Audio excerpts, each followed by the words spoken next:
혹시 최근 밀크플레이션이 올 수 있다는 기사 보셨나요? 우유 가격이 오르면서 빵이나 커피 등 유제품이 들어가는 식품 가격이 줄줄이 오를 수 있다는 거예요. 실제로 최근 편의점에서 파는 초코 딸기, 커피 우유 같은 가공유 가격이 줄줄이 올랐고요. 지난해 하반기 일찌감치 흰우유 가격도 100원 넘게 인상됐더라고요. 근데 신기한 게 우리나라는 우유 소비는 줄고 있는데 가격은 세계적으로 엄청 비싸다고 하잖아요. 워낙 우유가 비싸다 보니까 수입산 멸균 우유를 찾는 손길도 늘었다고 하고요. 또 식물성 우유나 두유 같은 대체 우유 수요도 많아졌다고 하죠. 근데 가격 올랐다는 말이 무색하게 최근 들어서 낙농가들이 원가 아래로 우유를 만들고 있다며 연일 시위에 나서고 있어요. 다시 말해 소비자들은 비싸다고 하는데 생산자들은 싸다고 하는 아이러니한 상황인 거죠. 대간엔 낙농가들만 유리하다? 아니다. 유가공업체들이 폭리를 취하고 있다. 아니다. 유통구조가 불합리하다. 여러 이야기들이 나오고 있는데 말들은 많지만 좀 더 근본적인 문제는 따로 있어 보입니다. 저희 덤버스에서 최근 논란이 되고 있는 우유 전쟁에 대해 이야기해 볼게요.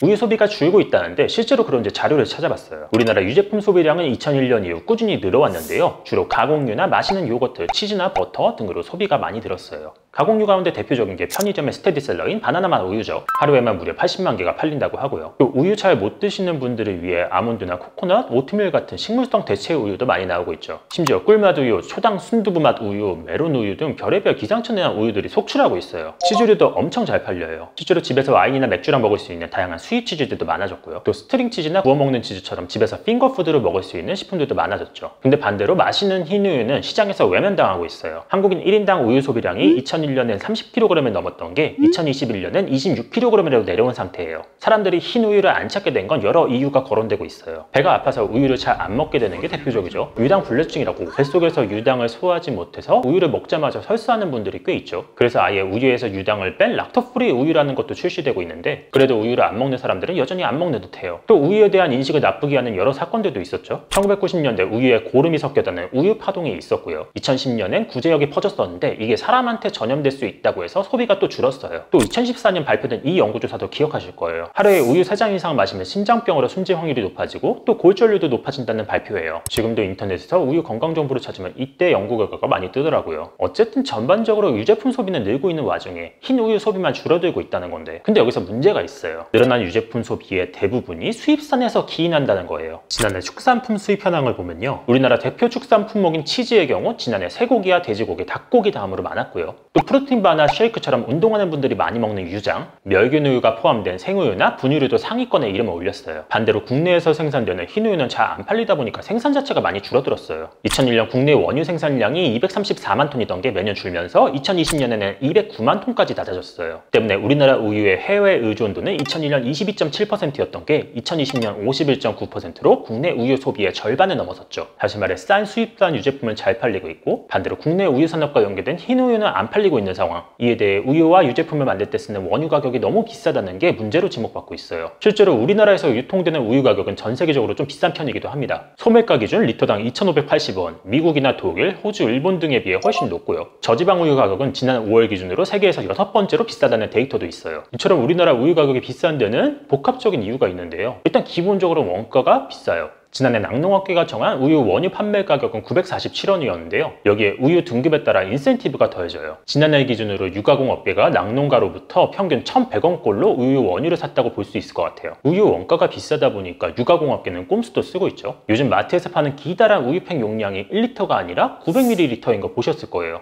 이게 예전에 비해서 고작 10분의 1 줄어든 수준인데 유업계 입장에선 원가로 따지면 좋게 100원은 빠지는 거거든요. 소비자들이 간과하는 사이 이런 식으로 십시일반 챙긴 유업계들이 이익을 본 거죠.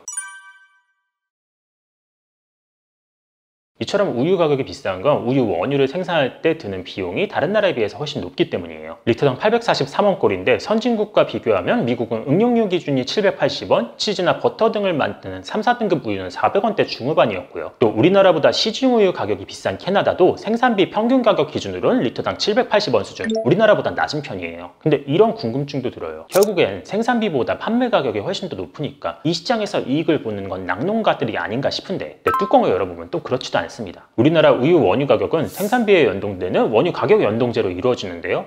코로나19 이후 글로벌 공급망이 망가지면서 생산비는 늘어나는데 판매 가격은 상대적으로 더 늘어나면서 낙농가들의 수익이 많이 줄어들었다고 해요. 또 올해 들어선 밀과 옥수수의 주요 수출국인 러시아와 우크라이나가 전쟁에 붙으면서 이것들이 들어가는 사료의 가격들도 엄청 높아졌다고 하죠. 또 이거 말고도 원가 요인은 엄청나게 많아요. 여름철에 힘 빠지는 젖소들을 위해 에어컨도 틀고 얼음도 줘야 되고요. 겨울철에는 젖에 동상도 걸리지 않게 해야 되고 또 따뜻한 물도 줘야 되니까 수도 강요비도 엄청 들어가요. 가짜낸 우유를 보관하려면 냉장고도 돌려야 되고요. 여기에 소들은 자주 아픈데 얘네들 치료할 때 쓰는 의료비, 소들 젖 짜고 밥 줘야 되는데 여기에 사람들이 쓰니까 인건비도 들고요. 배설물도 치워야 되니까 분료 처리비도 많이 들고요. 여기에 시설 지을 때 대출도 많이 받았으니까 이자 비용도 들어가죠. 다양한 원가 요인들이 있는데 최근 물가가 높아지면서 이에 대한 부담이 엄청 높아졌다고 하죠. 이 때문에 낙농업계는 우유 원유 기준 리터당 1,000원의 판매 가격으로 잡아도 손실을 본다고 이야기하고 있고요. 그 와중에 우유 판매 가격은 10년 동안 고작 100원 올랐는데 시중에 파는 우유 가격은 매년 몇백 원씩 오르고 있으니까 이들 입장으로서는 뿔날만 하죠. 이젠 시각을 유가공 업계로 한번 틀어볼게요. 대표적인 6개 업계 실적을 정리해봤는데요. 최근 실적 기준으로 모두 전분기나 전전분기보다 영업이익률이 더 낮아졌고 적자로 전환한 업체들도 있었어요. 사실 이들은 안정적으로 영업을 한다고 가정을 해도 영업이익률이 4에서 5% 수준에 불과하거든요. 여기에 원재료 매입 비용이 늘어난 건 물론이고요.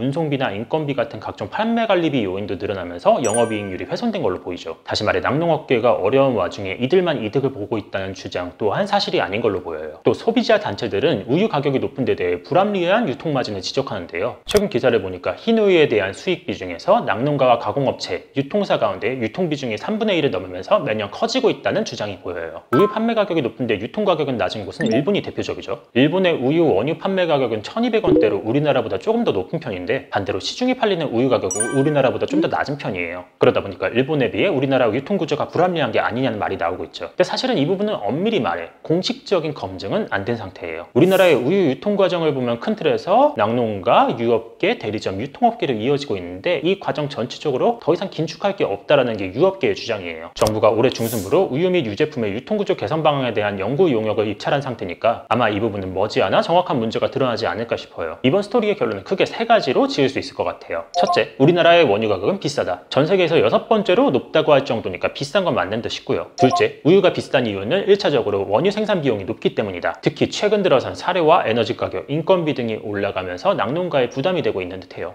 셋째, 유통 과정에서 문제가 있을 수 있는 개연성이 있다. 근데 이 부분은 검증이 되지 않아서 좀 더 사회적인 논의가 필요해 보이긴 합니다.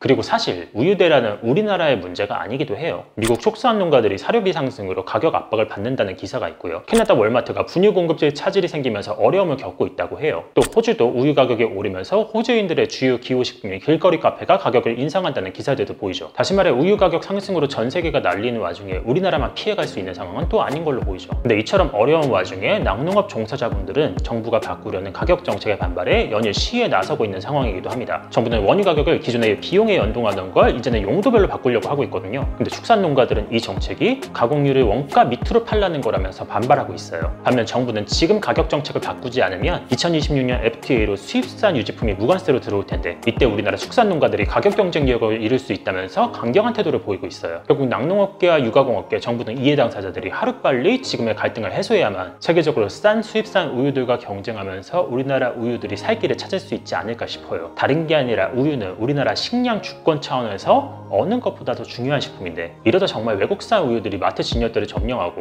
한국인들은 꼼짝없이 수입산 멸균 우유만 먹여야 되는 상황이 올 수도 있잖아요. 소비자가 건강하고 저렴한 한국 우유를 먹을 수 있고 또 낙농업계와 유업계도 함께 상생할 수 있는 좀 더 본질적인 경쟁력이 있는 방안을 찾아야 할 걸로 보입니다. 하시고 싶은 말씀, 궁금하신 내용 댓글로 달아주시면 취재에 답변을 드릴게요. 저희 넘버스에서 이번에 준비한 이야기는 여기까지입니다.